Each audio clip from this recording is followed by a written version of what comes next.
pessoal, a gente está aqui na cidade de Songdo, na Coreia do Sul, fica perto do aeroporto internacional de Incheon e é uma cidade que foi construída recentemente, então é muito interessante. E eu vou conversar com um brasileiro que mora aqui nessa cidade, que é o meu amigo Soleiman. Então vamos ver se ele já chegou? Onde é que será que está o Soleiman? Atrasado, mas cheguei, né? Já tá aí, né? E aí, Soleiman, jóia? tudo bom? Tudo bem, cara. Já tá até de microfone, né? É, preparado, né? Encontramos Sempre. aqui por acaso. É, por acaso, passando aqui, moro aqui 2 quarteirões daqui. Tá bom então. E você vai apresentar um pouquinho da cidade aqui pra Falar gente? um pouquinho de Songdo. Songdo, eu tive a grande honra de participar do projeto quando iniciou. Na realidade, em 2005, né, ele foi apresentado oficialmente, digamos, né, à população, para quem se interessaria de talvez se mudar para cá. E eu morava em Seul já há 8 anos, e então quando surgiu a possibilidade da vinda, né, dessa mudança, dessa construção dessa cidade do futuro, eu me interessei. E inicialmente não tinha, obviamente, imagino o que é criar uma cidade, né? Construir uma cidade, era o mar. Eu me lembro que até 2006, 2007 a gente vinha para a velha Songdo e observava o mar, que era uma bela beira-mar, onde as pessoas muito romântico, né? Era um espaço muito bonito, com restaurantes, etc. E eu nunca, quer dizer, a gente que não consegue imaginar, né, esse futuro, é uma idealização de uma perfeição, de uma cidade sustentável, onde tivesse, né, tudo fosse, digamos assim, construído, pensado, idealizado para as famílias, né, as crianças brincarem, né, irem andando para a escola, né, os pais trabalhassem próximo. Só para explicar para o pessoal, né, tem a cidade de Incheon e tem o aeroporto de Incheon que fica numa ilha, né, que está aqui pertinho. E está conectado por uma ponte. Exato. Que passa por cima desse mar, né? O mar. O projeto é muito interessante. Foi a primeira zona franca da Coreia. Né? A Coreia, por ser muito pequena, né, foi pensado como que poderia talvez se expandir para atrair o capital estrangeiro. Então o governo em 2001 apresentou, digamos, o governo local para o governo federal e foi aprovada uma verba bilionária para a construção dessa primeiríssima zona franca da Coreia, que hoje são 6, né? Então aqui foi o primeiro projeto, são 3 ilhas, 3 pedaços, né? O pedaço do aeroporto, onde foi construído, foi a primeira parte mais desenvolvida. Depois Songdo e Cheongna, que fica mais ou menos a 40 minutos daqui. Então são 3 pedaços, assim, essa grande... Um projeto que já deu certo, digamos, já começou com muito sucesso, porque imagina, né, era você morar numa área que fosse completamente sustentável, a cidade do futuro, cidade inteligente, os conceitos, né, de cidade moderna. Portanto, já se sabia desde o início que seria um sucesso, né, de urbanismo, né? E por isso... Desculpa te interromper, a gente está aqui no Parque Central de Songdo, né? Que é um lugar super agradável. E olha só o que tem aqui também, tem até uns veadinhos aqui, né? A gente tem um mini zoológico que foi pensado exatamente para atrair, né, as crianças. Esse é um espaço de, coitado, tá achando civilização. Que eu tenho comida. Você não tem nada para oferecer. Mas foi pensado, foi uma jogada muito inteligente, né? Seria, digamos, se criar esse espaço para as famílias, né? Para um país, a gente precisa entender, o país que tem hoje, né, um risco seríssimo de praticamente desaparecerem as crianças, né? Então, com a menor taxa de natalidade do mundo, o governo começou a pensar, precisa ser criado um sistema, uma estrutura que facilite, de certa forma, essa nova civilização, né, que possa oferecer a essas futuras famílias.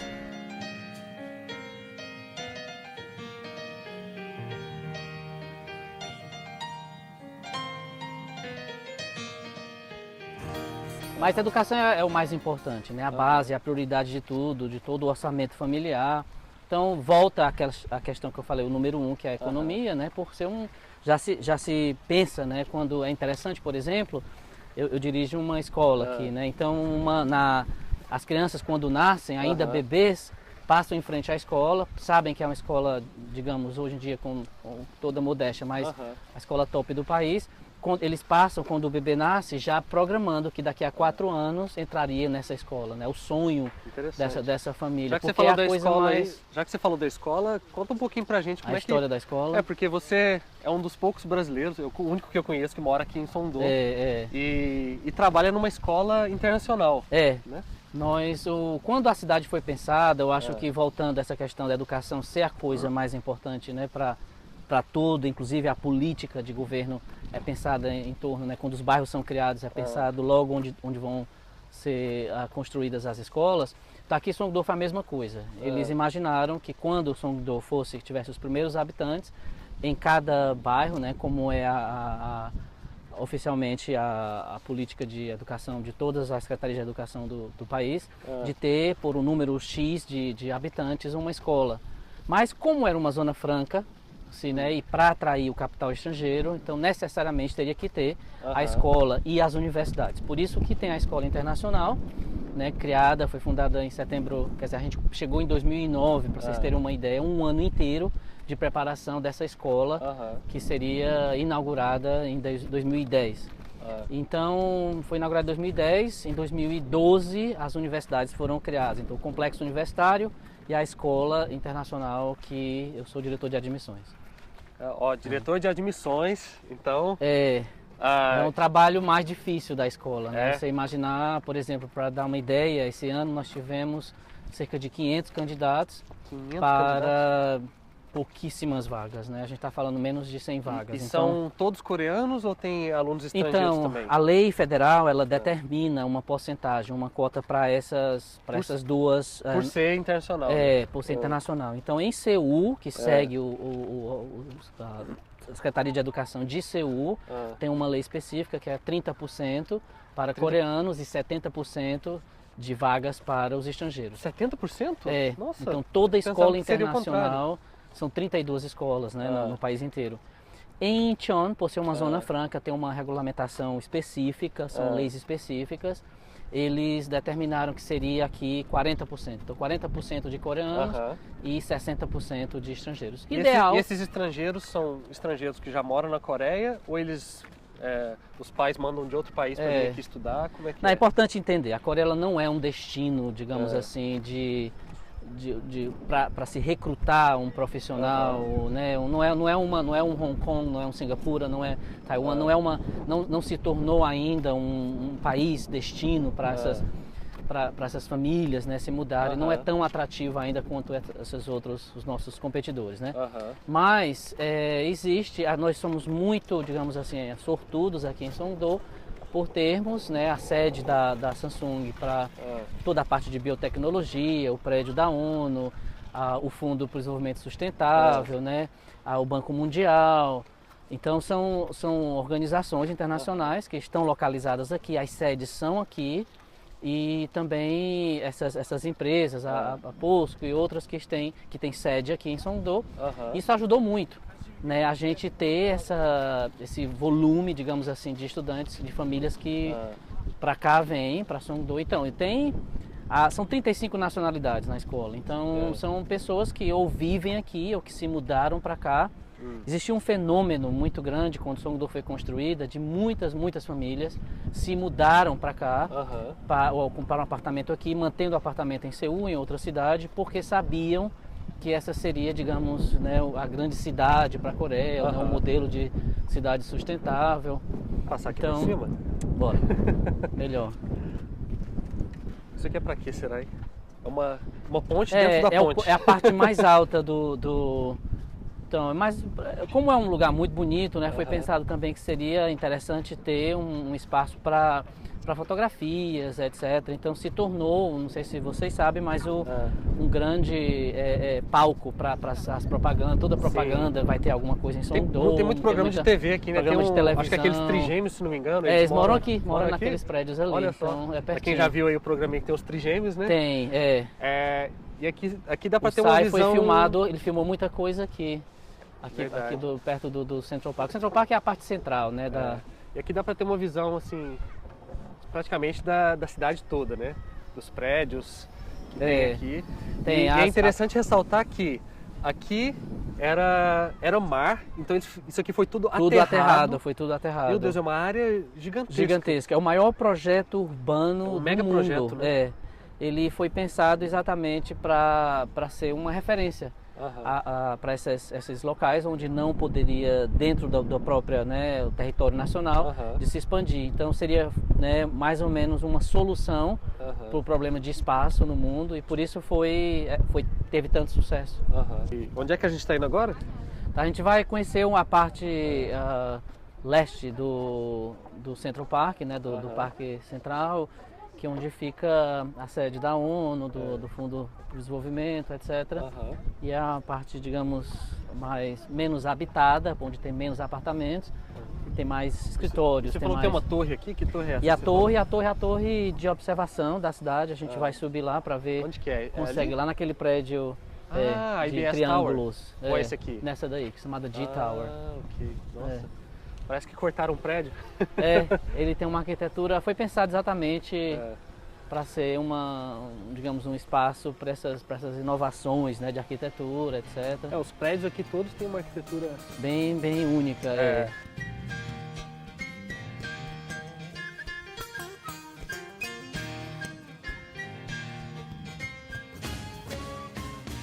Sempre falo, quando pergunto qual a diferença da educação coreana para a educação brasileira, número um que eu consideraria é exatamente essa participação dos pais na escola, né? A presença do pai na escola. Nós temos uma cultura onde o pai vai na reunião de pais e mestres, se der, né? Assim, né? Não tem... Hoje em dia, claro, já se pensa um pouquinho diferente. E normalmente vai para ouvir o que não quer ouvir. E reclama, né, do professor às vezes e tal, porque não concorda. Então, assim, a gente experimenta aqui na Coreia uma realidade muito diferente. O pai está constantemente dentro da escola. São voluntários. E não dizer, não, é porque talvez o pai coreano tenha mais tempo, a mãe, né, tem mais tempo. Mas não é somente o pai que tem mais tempo, né, ou a mãe que está sem fazer nada. É porque é a coisa mais importante, é a parte da família mais importante. Portanto, a presença dos pais na escola, seja como voluntários na biblioteca, na sala de aula com o professor, indo para uma viagem, né, para acompanhar os alunos, ou se oferecendo para dar uma palestra. Até na escola que tinha perto da minha casa, eu reparava que até as mães se voluntariavam para ajudar a organizar o trânsito no horário de pico, a hora que está chegando. Todo dia. A hora que está chegando, a hora que está saindo. Manhã, elas ficam lá com as plaquinhas ajudando os carros pararem para as crianças atravessarem a rua. Que é naquele momento que está cheio de criança na rua, né? E pode acontecer algum importantíssimo. Acidente. Até a questão, obviamente, que é uma preocupação que nós não temos aqui na Coreia, que é com segurança, mas de ter alguém, né, o pai, a presença do pai ou da mãe ali naquele ambiente escolar. Então, a gente, se tiver uma lição que não temos desculpa de não copiar, porque realmente deu certo, dá certo aqui, e não exige nenhuma política de governo, não exige não tem gasto nenhum, então a gente não tem desculpa de não, de certa forma, fazer isso acontecer. Então seria, para mim, essa participação dos pais, essa presença do pai na escola. Que é custo zero, né? Não tem nenhum. O pai vai, são voluntários. Por exemplo, um pai que é médico, que possa contar a sua própria experiência, ou então uma mãe que tem, de certa forma, uma certa habilidade única, que possa ensinar os alunos certa coisa, ou ajudando realmente como voluntários no ambiente escolar, na cafeteria, né, passa o dia inteiro na escola, então não falta oportunidade. A gente que, né, no Brasil, claro, todo mundo trabalha e é ocupado, etc., mas a gente não tem desculpa de não encontrar um tempinho durante um ano inteiro para não estar na escola. Sim, e cada um tem alguma coisa que possa ensinar, né? Claro. Mesmo se, digamos, a pessoa... Eu não tenho um diploma universitário, eu sou pintor, não sei. Você pode fazer um workshop para criança e ensinar a pintar parede, né? Claro. Coisas práticas. Eu ia mostrar ali tem uma biblioteca ambulante, assim, ambulante não, qualquer um que chega, coloca o livro, né, lê, se quiser ler aqui, depois retira o livro, se quiser leva para casa, depois volta. Então existem alguns pontos do parque, a gente esqueceu a parte turística do lugar, mas é interessante notar isso. E como vocês veem, é super limpo. A gente não se preocuparia jamais de encontrar um lixinho E esse prédio ali central, ele é de uma empresa ali só, até ou são semana atrasada, né? Oficialmente, quando o lote foi inaugurado, era o prédio mais alto da Coreia. Ah, então tem 68 andares. Claro que o lote é bem maior, o bem lote mais tem alto. 123, eu acho. É. Né? Ia ser construído aqui o maior do mundo, que era Nossa. 151, mas é muito próximo ao aeroporto, a gente está bem perto, né, da sim. ilha do aeroporto. Aí desistiram. Gente, construir um prédio desse tamanho num lugar que foi aterrado. Muita coragem, né? Haja engenharia, viu? Bastante. Não, e tem uns passeios de barco aqui no... os barcos eles são bem atrativos também. Essa foi o primeiro lago de água salgada da Coreia. Foi um lago de água salgada? Água salgada. Então ele vem do mar e volta ao mar, a água. Que legal. E ela foi pensada exatamente para experimentar como é que seria. Tem umas coisas muito interessantes em Songdo. Então os peixes que a gente vê aqui é peixe de água salgada, E vai até Pode ter tubarão fim. então, será que não? Ninguém sabe, né? Nunca tentei. Melhor não arriscar. Ver se tinha. Mas tem coisas muito interessantes aqui em Songdo, né? Aqui não existe coleta de lixo, o caminhão do lixo. Isso é muito interessante. Como é que funciona? Talvez a gente vai passar, você tem coletas em locais específicos em que você deposita, né, o lixo, claro, dividido pelas cores de cada saco, que é uma coisa interessantíssima aqui na Coreia. A gente compra o saco, né, para colocar o lixo, e o lixo é separado. Mas isso é na Coreia toda? Coreia toda, é uma lei federal. O saco de lixo é um saco próprio, você tem que comprar da prefeitura. Cada prefeitura tem seu próprio. E esse dinheiro, obviamente, vai revertido para a coleta do lixo nas cidades que tem. Aqui em Songdo, porém, todo o lixo, seja orgânico ou não, ele vai direto subterraneamente para o fim da ilha, vai ser processado, vai ser transformado em energia, voltado para a ilha, e a gente tem como é um grande modelo de... Isso parece parece o desenho dos Jetsons. E coloca vai no tubinho. Vai no tubo e desce, é sugado, né? Automaticamente Mas então não existe coleta de lixo, assim nos caminhões. Tem só a parte reciclada, que cada apartamento tem isso, e a água também é reciclada. A água que é aguada, ela já vem dos apartamentos, foi transformada, ficou limpa, né? E volta para irrigação. Essa cidade eu sei que ganhou um prêmio aí, né? De um certificado. Tem vários, a gente queria, na realidade, quando foi construída, de que ganhasse, seria a primeira cidade. É um certificado LEED, que vem de sustentabilidade, de uma cidade completamente inteligente. Ainda o projeto não terminou, Songdo não terminou ainda. Em 2021, 2022 vai ser a conclusão do projeto inteiro, a construção final. A gente vai ver como é que vai ficar a cidade. Mas claro, é um local... Para descrever isso daqui, acho que a gente, claro, você tem que vir, conhecer, viver e tal. Mas é um sonho que se tornou uma realidade, né? De certa forma foi pensado, né, para ser realmente uma cidade que atraísse, né, as pessoas, né, as famílias para cá. E para mim é um sonho, é poder caminhar num sonho, porque eu vi nascer, né, esse sonho, e se tornou de certa forma essa realidade. E você falando agora que era um sonho, a gente não falou muito sobre a sua história. Como é que você veio aqui para a Coreia? Certo. Como é que foi isso? Para começar, acho que começamos já no final, né? Mas de onde é que você é no Brasil? Não sei se o pessoal percebeu algum sotaque aí. Isso deve ter percebido. Como é que você veio parar na Coreia? A dúvida é qual parte do Nordeste eu venho, né? Eu nasci em Fortaleza, né? E eu contar a minha história assim, né, leva horas, mas para contar brevemente, eu acho que eu já nasci homem imundo, já nasci pensando de sair, de conhecer outros mundos, né? Fortaleza para mim sempre foi muito pequena. Eu nunca tive uma bola, então eu tinha livros, eu estudava, eu gostava de ler. Ele falou, nunca tive uma bola, quando deu um abraço aqui sentadinho, ninguém nunca deu uma bola. Mas aí falou que tinha livros, eu tinha os melhores livros do mundo. Meu pai e minha mãe nunca se limitaram na compra dos livros, porque sabiam que esse seria... Por isso que eu acho que me identifico muito de coreano? Com a Coreia, porque eu acho que meus pais foram sempre muito preocupados com a nossa educação. Então a gente entrava numa livraria, não tinha limite para o número de livros que eu iria comprar. a minha diversão sempre foi ler outras línguas, etc. Né? Então, eu me interessava muito por isso. Então, desde pequeno, eu queria trabalhar para poder ter o meu dinheiro para poder viajar. Essa era a minha grande intenção, minha grande praia, né? Uhum. Então, foi sendo assim, foi fazendo assim que a gente, né, conseguir juntar um certo dinheiro para poder começar a viajar dentro do Brasil e depois, através do trabalho que eu tinha claro, tudo na vida são contatos, né? A gente vai conhecendo uma pessoa que leva a uma outra. Mas faculdade você fez? A faculdade ainda Ceará foi mesmo. No Brasil, é. Ah. Eu fui para os Estados Unidos, voltei para terminar, depois voltei para os Estados Unidos para o mestrado. Uhum. E o mestrado foi em Educação Internacional, então obviamente quando a gente termina um curso focado, né, nessa coisa internacional, geralmente a tendência, né, é voltar a... Vamos descendo aqui, talvez? Ah, sim. Então, quando eu fui fazer o mestrado nos Estados Unidos, o foco era a educação, então, obviamente, depois do curso, a gente vai para algum país. Uhum.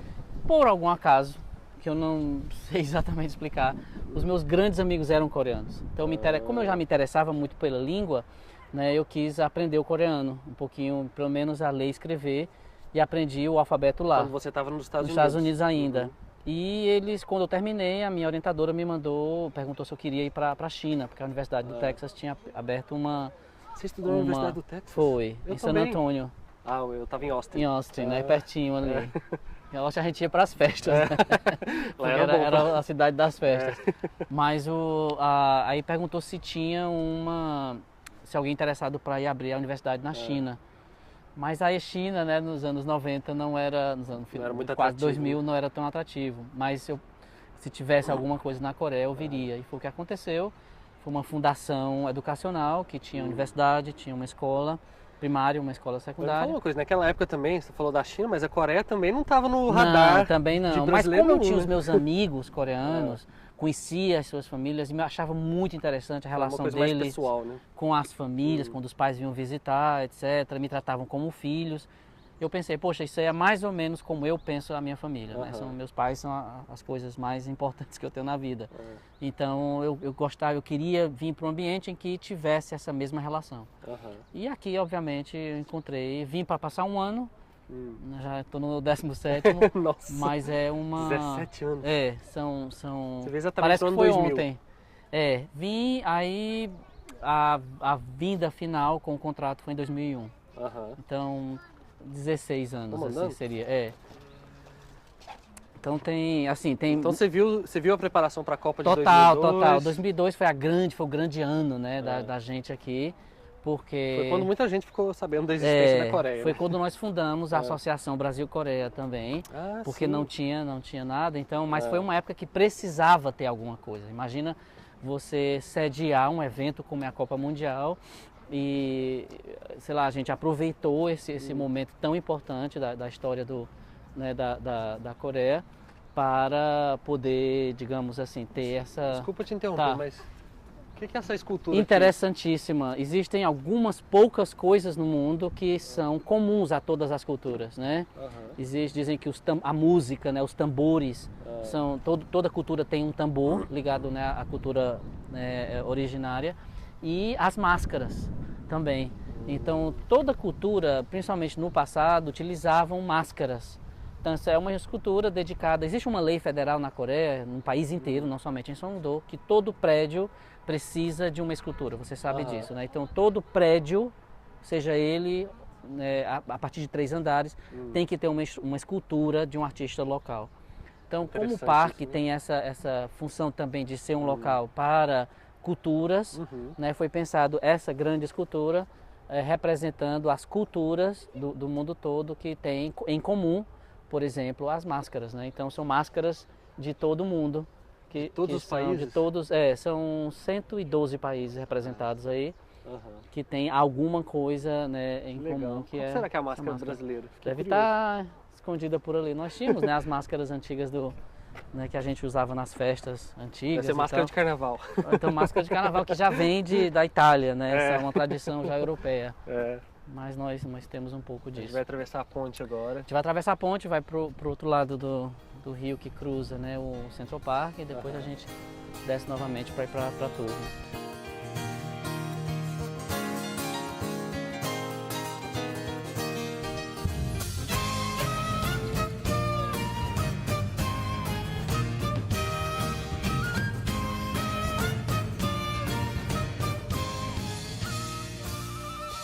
Aqui dá para ver um mapa. Ah, então dá para explicar direitinho aqui. A Zona Franca, ela é composta pelas 3 partes que eu falava. Songdo, Yeongjong, onde está o aeroporto, e Cheongna, que é essa parte aqui. Então, hoje em dia, essa ponte já existe, que liga. Existe uma ponte que liga e estão construindo finalmente essa daqui. Para você ter uma ideia, quando nós nos mudamos, não tinha essa ponte. Para chegar no aeroporto, a gente tinha que ir por aqui e passava por uma microponte que tinha, levava 1h30. Hoje em dia, 20 minutos, agora você pode 18 minutos. Pode acordar na hora do check-in. Claro. Ontem chegou um amigo meu às 4 horas eu fui para o aeroporto. Que beleza. É. E aqui tem uma visão Aqui uma visão do Central Park, onde a gente estava, que é a sede da POSCO Construções, essas 2 torres gêmeas, e é onde também fica o Banco Mundial. O escritório deles é aí dentro. Muito bonito mesmo. É. E onde é que você mora? Eu moro aqui à esquerda, naqueles apartamentos ali. 2 quarteirões daqui. Ok, então os brasileiros que vierem aqui na Coreia, procurem o Soleimani à esquerda. Que é à esquerda. Ele vai estar andando por ali. Ou então correndo aqui de madrugada. Ah, você corre? Gosto de correr. De madrugada? É. Eu tive que me preparar para a maratona na Coreia do Norte, né? Então, mesmo? Conta sobre isso aí. Ah, então, eu queria ser o primeiro brasileiro, né, a correr na maratona primeiro brasileiro a correr na maratona de Pyongyang. Já tinha ido uma vez, mas não fui correr, eu fui só para conhecer. E a primeira vez foi bem turística, assim, né, o foco era um pouco conhecer, a gente foi até o interior, até a fronteira, né, com a Coreia do Sul. E que foi uma experiência talvez a mais surreal da minha vida, é ter ido à fronteira do lado de lá, ter ido, depois de tantas vezes indo do lado de cá. Aqui a gente pode ir até na fronteira, né, que é chamada de DMZ, a zona desmilitarizada. Mas você não pode passa. ver a fronteira, assim, os soldados da Coreia do Norte do lado de lá, né? Mas não pode é muito bem organizado, quando vai os turistas daqui, não tem turista de lá, eles fazem um esquema bem legal. Nessa vez, não, eu fui para correr, eu fui, digamos assim, para participar de um evento. E foi fenomenal, porque não me deram limite nenhum. Imagina, a gente estava nas ruas de Pyongyang correndo. É um dos poucos momentos assim que não tem muita dizem que é paranoia, o único, porque durante as outras viagens, inclusive a que eu fiz, que foi da festa de independência, né? Não tivemos tanta liberdade. A gente podia conversar quem estivesse ao lado, só que dessa vez a gente estava sozinho nas ruas de Pyongyang. Mas foi um momento, eu diria, assim, para mim, um dos mais fantásticos da minha vida. Poder estar com as pessoas.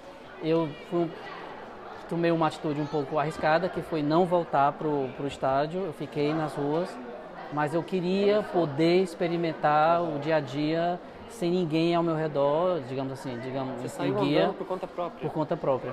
E eu já tinha o dinheiro chinês que dava para, se eu precisasse, né? É aquele arriscar sabendo o que você estava fazendo, né? Então eu sabia onde estava o ônibus, eu sabia como dizer em coreano, se eu precisasse, né, de alguma ajuda, e tinha dinheiro. Então, assim, se alguma emergência eu saberia me soltar.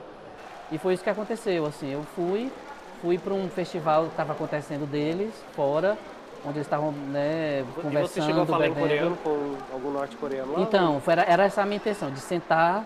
O meu sonho era sentar num restaurante ou numa mesa de bar e conversar com os coreanos. E foi isso que eu consegui fazer. Eu sentei, estava uma família, né, almoçando, foi na hora do almoço.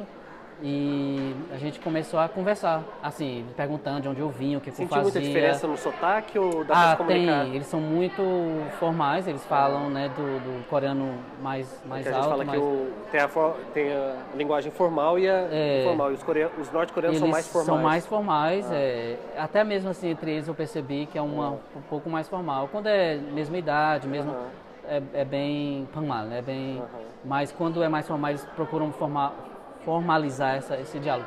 Mas o mais interessante é o interesse que eles têm pela cultura externa, né? Então, para mim foi quebrar talvez não todos, mas muitos das preconceitos, né? Ou daquilo que a gente ouve através dos meios de comunicação e É, ver uma outra saber Coreia. separar o povo norte-coreano do governo, né? Claro, claro, claro. As pessoas confundem às vezes, pintam os norte-coreanos como, né? Mas, sabe, a mesma maus, coisa, a pressa.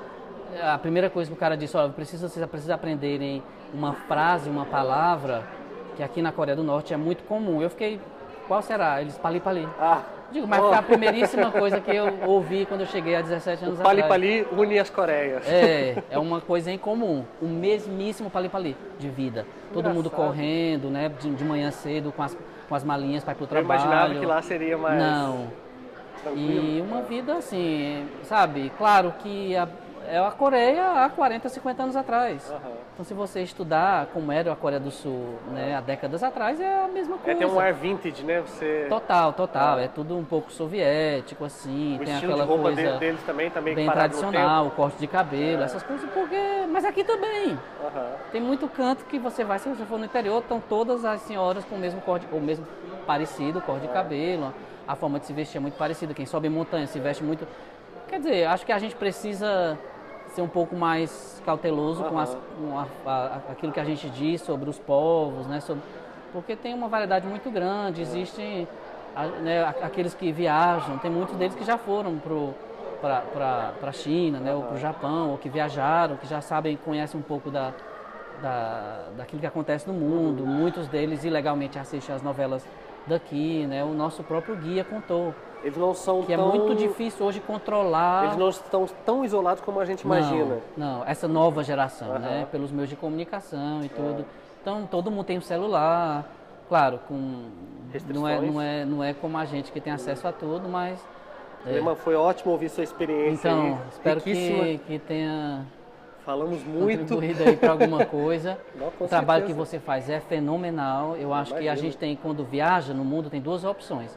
Curtir a vida, né? E a outra é deixar um legado, é contribuir para a educação, digamos assim, das pessoas que não vão ter, talvez, o acesso, né, a essa realidade. De dar a essas pessoas a chance de viver um pouquinho a nossa aventura. Não fiz nem 5% do que você já fez aqui. Não. Quem quiser saber mais, o Soleiman tem um livro publicado. Qual é o nome do Na realidade livro? são 3. 3 livros aí, eu já tô nem sabendo. Um saindo agora em dezembro. Eu escrevo para minha mãe todos os dias, já há quase 20 anos. E são as minhas cartas para a mamãe Olha que só. contam um pouco da minha vida, daquilo que eu vejo. E meu pai, Interessante. que é escritor, esse sim é um escritor. O papai foi o primeiro a fundar uma biblioteca particular, pública, no interior do Ceará, que é um prédio que tem não sei quantos mil livros, mas aberto à comunidade para educar as pessoas que não têm, né, acesso aos livros. Ok, Então é muita história. Vou falar então depois mais sobre os seus Tá, livros. a gente fala depois. Tem palestra dele no YouTube, que deu palestra no TED, TEDx, né? TEDx, TEDx. Sobre a Coreia do Sul. Se procurar Coreia do Sul, TEDx, Soleiman, com certeza vai aparecer Tô o lá, vídeo dele lá, que ele fala também sobre a gente tenta contar a história, né? Às vezes isso aí. não dá tempo, mas a gente conta um pouquinho. Muito legal, adorei o papo. O prazer Obrigadão foi aí meu. pelo tour, Tá de joia. graça. Olha só, voltem. se vier pra Sondô, Quem não precisa quiser vir gastar para com guia Sondô, turístico. basta... a gente vai ter Você já um deve ter feito isso grande... dezenas de vezes, né? uma vez na semana, né? A gente tem... Tá bom. Obrigadão. Nada, foi um prazer. Tchau, pessoal. mais. Continuem ligados aí, que tem muito mais.